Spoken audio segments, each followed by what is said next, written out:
نحمده ونصلي على رسوله الكريم اما بعد فاعوذ بالله من الشيطان الرجيم بسم الله الرحمن الرحيم رب اشرح لي صدري ويسر لي امري واحلل عقدة من لساني يفقهوا قولي. ہماری گفتگو کا موضوع ہے قیامت کی نشانیاں. بحیثیت مسلمان ہم سب کا ایمان ہے کہ یہ دنیا ہمیشہ باقی نہیں رہے گی، ایک دن سب کچھ ختم ہو جائے گا، اور ایسا ہونا بھی چاہیے، اس لیے کہ ہر آغاز کا ایک انجام ہوتا ہے، ہر ابتدا کی ایک انتہا ہوتی ہے. جس چیز پر زندگی آتی ہے اس پر موت کا آنا بھی لازم ہے.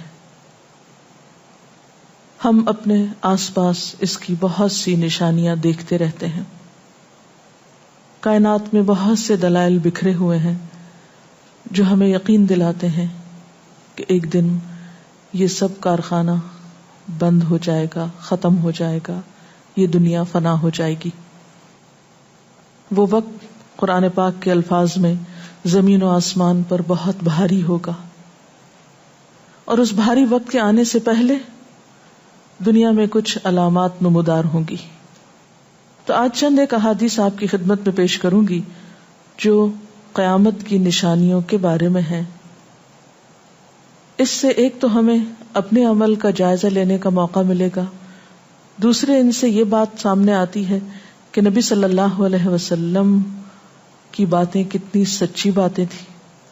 وہ لوگ جو حدیث کا انکار کرتے ہیں یا احادیث کا مذاق اڑاتے ہیں، وہ ان احادیث کی روشنی میں آج کے حالات کو دیکھ سکتے ہیں کہ آپ صلی اللہ علیہ وسلم نے اللہ تعالی کی بھیجی ہوئی وحی کی روشنی میں جو باتیں فرمائیں آج وہ ہم اپنی آنکھوں سے دیکھ رہے ہیں. بہرحال اس وقت میرے سامنے حضرت ابو ہریرہ رضی اللہ تعالی عنہ کی حدیث ہے جسے ابن خزیمہ نے روایت کیا ہے. رسول اللہ صلی اللہ علیہ وسلم نے فرمایا، قیامت کی نشانیوں میں سے ہے کہ آدمی مسجد کے پاس سے گزرے گا مگر اس میں 2 رکعتیں ادا نہیں کرے گا. آج کتنے ہی لوگ ایسے ہیں کہ جن کے گھروں کے سامنے مسجدیں ہیں، وہ دن رات مسجدوں سے آوازیں سنتے ہیں لیکن مسجد کے اندر نہیں جاتے. نبی صلی اللہ علیہ وسلم کے زمانے میں اس بات کا تصور ہی نہیں تھا کہ کوئی شخص اپنے آپ کو مسلمان کہے اور پھر وہ نماز نہ پڑھے. اسی لیے ہم دیکھتے ہیں کہ منافقین ہر حال میں مسجد میں پہنچتے تھے، بلکہ انہوں نے اپنی ایک الگ مسجد بھی بنائی تھی یا مسجد نامی عمارت بنائی تھی. لیکن قیامت کے نزدیک مسجدوں کے پاس سے گزرنے والے مسجد نہیں جائیں گے. ایک اور حدیث میں آتا ہے، حضرت انس فرماتے ہیں رضی اللہ تعالی عنہ کہ اللہ کے رسول صلی اللہ علیہ وسلم نے فرمایا، لوگوں پر ایک ایسا دور آئے گا کہ ان میں اپنے دین کی حفاظت پہ صبر کرنے والا اس شخص کی مانند ہوگا جو آگ کے انگارے کو اپنی مٹھی میں تھامنے والا ہے. یعنی دین پر استقامت اور دین پر عمل اتنا مشکل ہو جائے گا بعض اوقات کہ جیسے ایک انگارہ ہاتھ میں لینا کہ انسان نہ لے سکے اور نہ پھینک سکے.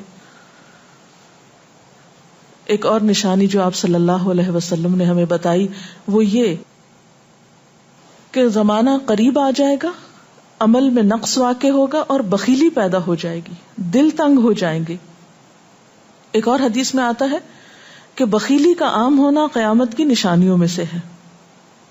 آج آپ دیکھیں کہ بسا اوقات انسان کے پاس اللہ کی دی ہوئی بے شمار نعمتیں ہوتی لیکن انسان ان نعمتوں میں کسی کو شریک نہیں کرتا. چھوٹی چھوٹی باتوں کو مائنڈ کر جانا، چھوٹی چھوٹی باتوں پہ ناراض ہو جانا، چھوٹی چھوٹی چیزوں کو حد سے زیادہ محسوس کر لینا، یہ سب کچھ شح کی وجہ ہی سے تو ہے، بخل کی وجہ سے ہی تو ہے. بخل صرف مال میں نہیں ہوتا، بخل تمام نعمتوں میں ہوتا ہے اگر ان میں اللہ کے دوسرے بندوں کو بطور شکر کے شریک نہ کیا جائے. ایک اور حدیث میں آتا ہے، مجموع الزوائد میں یہ حدیث روایت ہوئی ہے، رسول اللہ صلی اللہ علیہ وسلم نے فرمایا کہ لوگ سخت اور بخیل ہو جائیں گے، یعنی ان کے دل سخت ہو جائیں گے اور ان کے اندر بخل عام ہو جائے گا. ایک اور نشانی قیامت کی آپ صلی اللہ علیہ وسلم نے یہ بتائی کہ مساجد میں زیب و زینت بہت ہوگی، یعنی نمازی تو کم ہوں گے لیکن مسجدیں سجائی بہت جائیں گی. حضرت انس بن مالک کی روایت ہے، مسند احمد نے اس کو روایت کیا ہے، رسول اللہ صلی اللہ علیہ وسلم نے فرمایا قیامت قائم نہیں ہوگی یہاں تک کہ لوگ مسجدوں میں فخر و مباحات کریں گے، یعنی مسجد کے بنانے میں، اس کے سجانے میں، اس کی آرائش میں ایک دوسرے کا مقابلہ کرنے لگیں گے.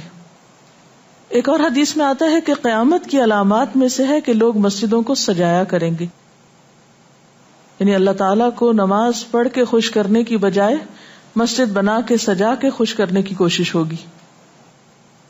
حضرت ابو الدرداء سے روایت ہے کہ جب تم لوگ مسجدوں کو سجانے لگو، قرآن کو مزین کرنے لگو تو تمہاری بربادی ہے، کیونکہ قرآن پاک پڑھنے کے لیے آیا، محض سجانے کے لیے نہیں. آج آپ دیکھیں کہ بسا اوقات ہم اسے پڑھتے کم ہیں، سمجھتے کم ہیں، اس کے مطابق زندگی نہیں بسر کرتے، لیکن خوبصورت انداز میں سنہری الفاظ میں لکھوا کر گھروں میں سجا دیتے ہیں.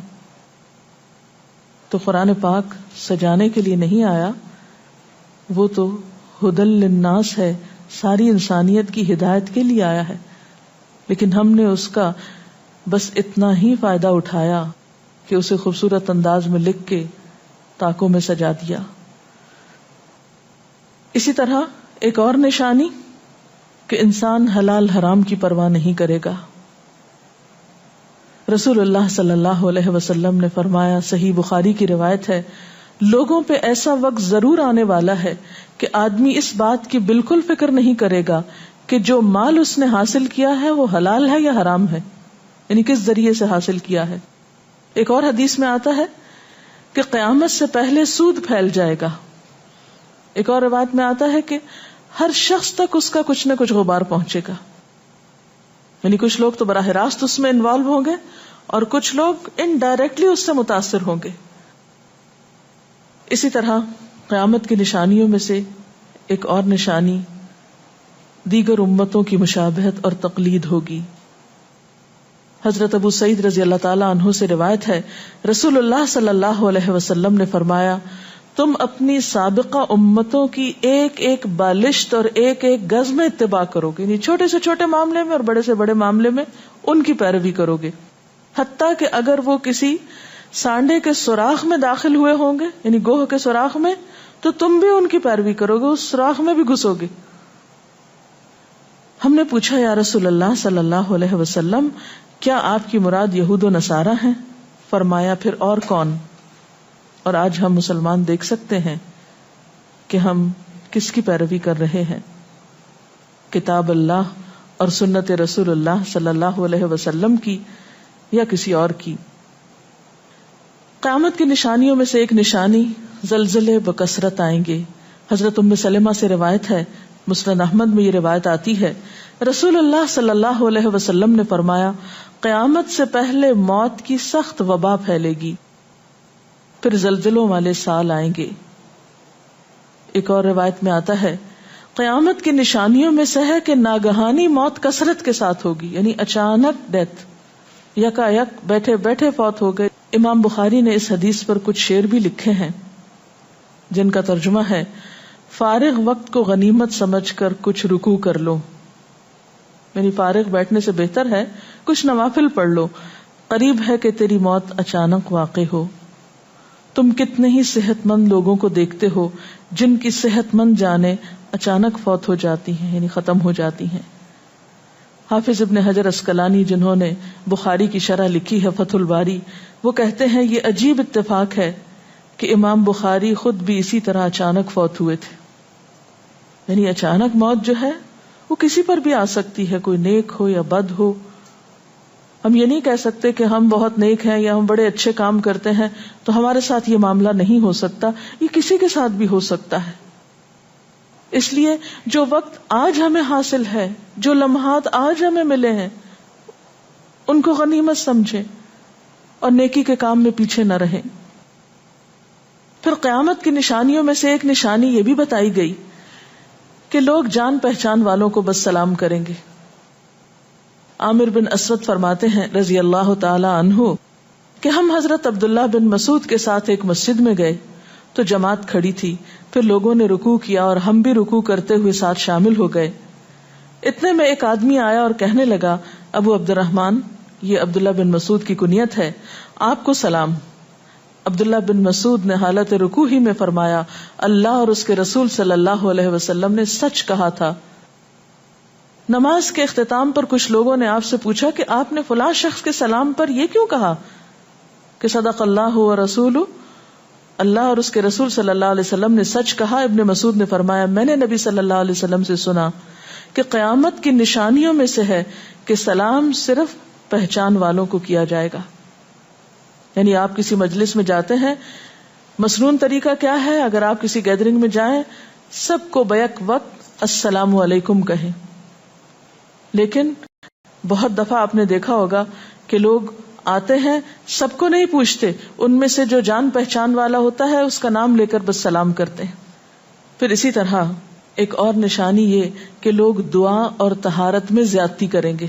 حضرت سعد رضی اللہ تعالی عنہ سے روایت ہے، انہوں نے سنا کہ ان کا بیٹا اس طرح دعا کر رہا ہے، یا اللہ میں تجھ سے جنت کا سوال کرتا ہوں، اس کی نعمتوں کا سوال کرتا ہوں، اس کی رونقوں اور تر و تازگیوں کا سوال کرتا ہوں، وغیرہ وغیرہ، اور میں آگ سے تیری پناہ مانگتا ہوں، اس کی زنجیروں سے اور طوقوں سے پناہ مانگتا ہوں۔ تو حضرت سعد نے فرمایا، تم نے اللہ تعالیٰ سے خیر کثیر کا سوال کیا ہے اور ضرر کثیر سے پناہ مانگی ہے، جبکہ میں نے رسول اللہ صلی اللہ علیہ وسلم سے سنا کہ ان قریب ایسے لوگ ہوں گے جو دعا میں زیادتی کریں گے۔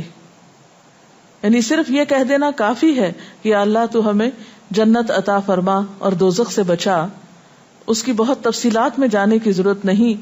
جب جنت میں داخل ہو گئے تو سب کچھ نصیب ہو گیا، اور جب جہنم سے بچ گئے تو سب سے بچت ہو گئی۔ پھر آپ نے یہ آیت پڑھی، اپنے رب سے عاجزی سے دعا مانگو، یقیناً وہ زیادتی کرنے والوں کو پسند نہیں کرتا۔ یعنی دعاؤں میں زیادتی اور اس قسم کی تفصیلات یہ پسندیدہ نہیں ہے۔ تمہیں یہی کافی تھا کہ تم یوں کہتے، یا اللہ میں تجھ سے جنت اور ہر اس قول و عمل کا سوال کرتا ہوں جو جنت کے قریب کر دے، اور میں تیری پناہ چاہتا ہوں جہنم سے اور ہر اس قول و عمل سے جو جہنم کے قریب کرے۔ تو اتنا کہنا کافی تھا۔ پھر قیامت کی نشانیوں میں سے ایک نشانی آپ صلی اللہ علیہ وسلم نے یہ بھی بتائی کہ نااہل حاکم مقرر کیے جائیں گے۔ حضرت ابو ہریرہ سے روایت ہے کہ قیامت کی نشانیوں میں سے ہے کہ ذلیل اور کمینے لوگ نیک شریف لوگوں پر غالب ہو جائیں گے۔ کیوں ابن مسعود، کیا تم نے بھی یہ بات میرے محبوب صلی اللہ علیہ وسلم سے سنی ہے؟ ابن مسعود نے فرمایا، ہاں رب کعبہ کی قسم۔ حضرت حذیفہ سے روایت ہے کہ قیامت اس وقت تک قائم نہ ہوگی جب تک کہ تم اپنے امام کو قتل نہ کرو گے، یعنی لوگ اپنے حاکموں کو مارنے لگیں گے اور اپنی تلواروں کے ساتھ آپس میں ہی لڑائی کرو گے، علاوہ ازیں تم میں سے بدترین لوگ تمہاری دنیا کے وارث ہو جائیں گے۔ اسی طرح قیامت کی نشانیوں میں سے ایک نشانی یہ بھی ہے، حضرت عبداللہ بن مسعود سے مروی ہے کہ رسول اللہ صلی اللہ علیہ وسلم نے فرمایا، قیامت کے قریب صرف مخصوص لوگوں کو سلام کیا جائے گا۔ تجارت اس قدر پھیل جائے گی کہ عورت تجارت میں اپنے خاوند کا ہاتھ بٹائے گی، یعنی اتنا بزنس ہوگا کہ مرد سے اکیلے نہیں سنبھالا جائے گا، عورتیں اس میں شریک ہوں گی، رشتہ داری توڑی جائے گی، یعنی مال کثرت سے ہونے کے باوجود رشتہ داروں کا خیال نہیں رکھا جائے گا، جھوٹی گواہی دی جائے گی، حق چھپایا جائے گا، اور قلم کا ظہور ہو جائے گا، یعنی نشر و اشاعت خوب ہوگی، خوب لکھا جائے گا۔ ایک اور روایت میں آتا ہے کہ وقت مختصر ہو جائے گا۔ آج آپ دیکھیے ہر شخص وقت کی کمی کی شکایت کرتا ہے۔ حضرت ابو ہریرہ رضی اللہ تعالیٰ عنہ سے روایت ہے، رسول اللہ صلی اللہ علیہ وسلم نے فرمایا، قیامت قائم ہونے سے پہلے یہ نشانی ظاہر ہوگی کہ زمانہ قریب آ جائے گا، یتقارب الزمان، سال مہینے کی طرح، مہینہ ہفتے کی طرح، ہفتہ دن کی طرح، اور ایک دن ایک گھنٹے کی طرح، اور ایک گھنٹہ آگ کے شعلے کی طرح تیزی سے گزرنے والا ہو جائے گا۔ اور آج آپ دیکھیے کہ اللہ کے رسول صلی اللہ علیہ وسلم کی یہ بات کتنی سچ معلوم ہوتی ہے کہ ہر شخص وقت کی کمی کا شکار ہے، اور پتہ ہی نہیں چلتا ہفتہ گزر گیا، پتہ ہی نہیں چلتا مہینہ گزر گیا، پتہ ہی نہیں چلتا سال گزر گیا، پتہ ہی نہیں چلتا اتنی عمر گزر گئی، کل کی بات لگتی ہے. اور انڈائریکٹلی یہ اشارہ اس بات کی طرف کہ زندگی کی رفتار بہت تیز ہو جائے گی، یعنی فاسٹ لائف جس کو آپ کہتے ہیں اس کا شکار ہو جائے گا. ایک اور روایت میں آتا ہے کہ دنیا محبوب ہو جائے گی، موت سے نفرت ہو جائے گی. حضرت ابو ہریرہ سے روایت ہے رسول اللہ صلی اللہ علیہ وسلم نے حضرت ثوبان سے فرمایا، اے ثوبان، اس وقت تمہارا کیا حال ہوگا جب دوسری امتیں تم پر اس طرح ٹوٹ پڑیں گی جس طرح تم کھانے کے برتن پہ ٹوٹ پڑتے ہو. ثوبان نے کہا، میرے ماں باپ آپ پہ قربان، اے اللہ کے رسول صلی اللہ علیہ وسلم، کیا اس وقت ہم تعداد میں کم ہو جائیں گے؟ فرمایا، نہیں، بلکہ تم کثرت میں ہوگے، لیکن اللہ تعالیٰ تمہارے دلوں میں وہن ڈال دے گا. صحابہ نے پوچھا، یا رسول اللہ صلی اللہ علیہ وسلم، وہن کیا چیز ہے؟ آپ نے فرمایا، دنیا سے محبت اور جہاد سے نفرت. اور ایک روایت میں آتا ہے، دنیا سے محبت اور موت سے نفرت. اسی طرح نیک لوگ آہستہ آہستہ کم ہو جائیں گے. رسول اللہ صلی اللہ علیہ وسلم نے فرمایا، نیک لوگ یکے بعد دیگرے رخصت ہوتے جائیں گے، فوت ہوتے جائیں گے. فضول لوگ باقی رہ جائیں گے، بیکار، نکمے، جس طرح جو کا بھوسا یا ردی کھجور باقی رہ جاتی. اللہ تعالیٰ ان فضول لوگوں کی کچھ پرواہ نہ کرے گا، کوڑے کرکٹ کی طرح ہوں گے جن کی کچھ پرواہ نہ کرے گا کہ ان کو پھینک دیا جائے یا کاٹ دیا جائے یا کہیں جلا دیا جائے. ایسے لوگوں کی اللہ تعالیٰ کو کچھ بھی ضرورت نہیں ہو. حضرت عمرو بن شعیب اپنے والد سے اور اپنے دادا سے روایت کرتے ہیں، رسول اللہ صلی اللہ علیہ وسلم نے فرمایا، لوگوں پر ایک ایسا وقت آئے گا کہ ان کی خوب چھانٹی صفائی کی جائے گی تو فضول لوگ باقی رہ جائیں گے اور نیک لوگ ختم ہو جائیں گے. پھر آپ نے اپنے دونوں ہاتھوں کی انگلیوں کو آپس میں ملا کر فرمایا، اس طرح ان کے وعدے اور امانتیں خلط ملط ہو کر رہ جائیں گے اور وہ اختلافات کا شکار ہو جائیں گے. یعنی نہ ان میں وعدوں کا پاس ہوگا، نہ امانتوں کی ادائیگی کا احساس ہوگا، اور وہ ایک ہی چیز جانیں گے اور وہ لڑائی جھگڑا، اختلافات. کیونکہ کوڑا کرکٹ ہے نا، کوئی وزن تو اس کا ہے نہیں، کوئی اصول تو ہے نہیں، کسی نیک کام میں استقامت تو ہے نہیں، بس جدھر کو پانی جا رہا ہے اس پہ بہ رہے ہیں، ہوا چل رہی ہے اس پہ اڑ رہے ہیں. تو ایسے نکمے اور بیکار لوگ باقی بچیں گے اور پھر ایک دن دنیا اپنے اختتام کو پہنچ جائے گی. ہر گھر میں فتنہ داخل ہو جائے گا. حضرت عوف بن مالک فرماتے ہیں کہ میں غزوہ تبوک کے موقع پر رسول اللہ صلی اللہ علیہ وسلم کی خدمت میں حاضر ہوا جبکہ آپ اس وقت چمڑے کے ایک خیمے میں تشریف فرما تھے. آپ نے فرمایا، قیامت کی 6 نشانیاں گن لو. پھر ایک ایسا عام اور تباہ کن فتنہ ہوگا کہ عرب کا کوئی گھر بھی اس کی لپیٹ میں آنے سے محفوظ نہ رہ سکے گا. تو اللہ تعالیٰ سے دعا ہے کہ وہ ہمارے ایمان اور عمل کی حفاظت فرمائے اور ہمیں نیکی کی توفیق عطا فرمائے، اپنی ذمہ داریوں کو صحیح معنوں میں پورا کرنے کی توفیق عطا فرمائے. اگر آپ کے ذہن میں کوئی سوال ہو تو آپ کر سکتے ہیں. جو لوگ قیامت کی ان علامات کا مذاق اڑاتے ہیں اور کہتے ہیں کہ یہ حالات تو بہت عرصے سے ہیں، قیامت آنی ہوتی تو آ چکی ہوتی، تو ہم کیا کر سکتے ہیں، انہیں کیسے سمجھا سکتے ہیں؟ دیکھیے کہ جو لوگ مذاق اڑانے پر تل جاتے ہیں ان کا کوئی علاج نہیں. نبی صلی اللہ علیہ وسلم کے زمانے میں بھی ایسے لوگ موجود تھے جو دین کے شاعر کا مذاق اڑاتے تھے. قرآن نے ایسے لوگوں کو منافق بتایا ہے.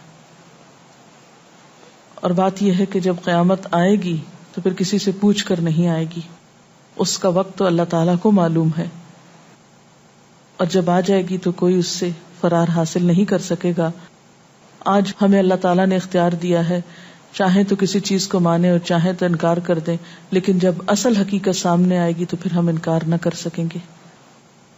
آپ نے بتایا کہ قیامت کی نشانیوں میں ہے کہ طہارت میں بھی زیادتی کی جائے گی، تو اس سے کیا مراد ہے؟ اس کا معنی یہ ہے کہ لوگ طہارت حاصل کرتے وقت وسائل یا ریسورسز کو بہت ضائع کریں گے. مثلاً یہ کہ وضو کرتے وقت بہت زیادہ پانی لنڈھانا، بہت صابن گرانا، اسی طرح نہاتے وقت بہت پانی ضائع کرنا. نبی صلی اللہ علیہ وسلم کے زمانے میں پانی کی قلت بھی ہوتی تھی، لیکن اس کے باوجود آپ صلی اللہ علیہ وسلم کی تعلیمات میں ہے یہ بات کہ ایک شخص کو آپ نے فرمایا تھا کہ خواہ تم دریا کے کنارے بیٹھے ہو پھر بھی وضو کے لیے اتنا ہی پانی لو جتنا تمہاری ضرورت ہے، یعنی بہت زیادہ پانی ضائع نہ کرو. آج ہم دیکھتے ہیں کہ بہت سے وسائل کے ذریعے پانی کا حصول بعض علاقوں میں بہت آسان ہو گیا ہے اور لوگ بہت ناقدری کے ساتھ پانی ضائع کرتے ہیں. مثلاً بعض دفعہ دیکھا گیا ہے کہ برش کرنے کے وقفے میں ٹیپ کھول دی جاتی ہے، بعض اوقات 5 منٹ تک ٹیپ میں سے پانی بہتا رہتا ہے اور آرام آرام سے لوگ اپنی طہارت اور صفائی کا اہتمام کرتے رہتے ہیں. تو کسی بھی طرح کے وسائل کو ضائع کرنا جو ہے وہ اسلامی تعلیمات کے خلاف ہے، خواہ وہ دین کے کسی کام کے کرنے میں ہی کیوں نہ استعمال کیے جائیں، وضو جیسی چیز میں ہی کیوں نہ استعمال کیے جا رہے ہوں. تو طہارت میں مبالغہ آرائی کا مطلب یہی ہے، وسائل کا ضیاع. دعا میں زیادتی کا مقصد کیا لمبی دعاؤں کا بھی مراد یہ ہوگا؟ اصل میں دعا تو حسب ضرورت کی جا سکتی ہے، حسب موقع. کبھی آپ کے پاس وقت زیادہ ہوتا ہے تو آپ دیر تک بھی دعا کر سکتے ہیں، مخصوص اوقات میں، مخصوص قبولیت کی جگہوں پر. لیکن سنت کے طریقے سے ہٹ کر مبالغہ آرائی کے انداز میں دعا کرنا اور پھر ردیف قافیے ملا کر دعا کرنا یا شعر و شاعری کے انداز میں دعا کرنا، ان چیزوں سے منع کیا گیا. وآخر دعوانا ان الحمد للہ رب العالمین. سبحانک اللہم وبحمدک نشہد ان لا الہ الا انت نستغفرک ونتوب الیک. والسلام علیکم ورحمۃ اللہ وبرکاتہ.